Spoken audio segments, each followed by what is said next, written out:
about the use of AI in our school. Check it out!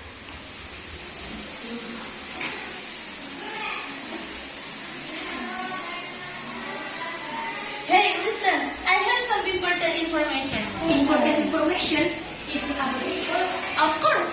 I'm sure you're interested to hear it. Alright, tell us. Our school has now started using AI technology in many activities, such as creating learning materials, preparing exam questions, and designing advertisements and brochures. What do you think about it?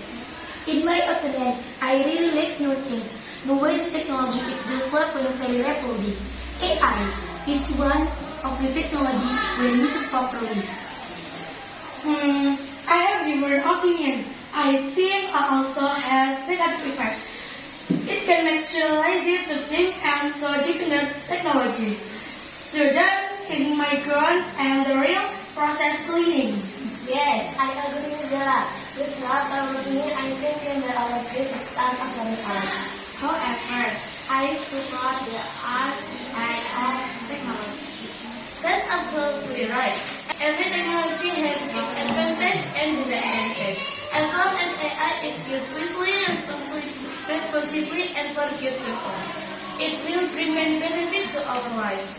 That's all from our group. Thank you for your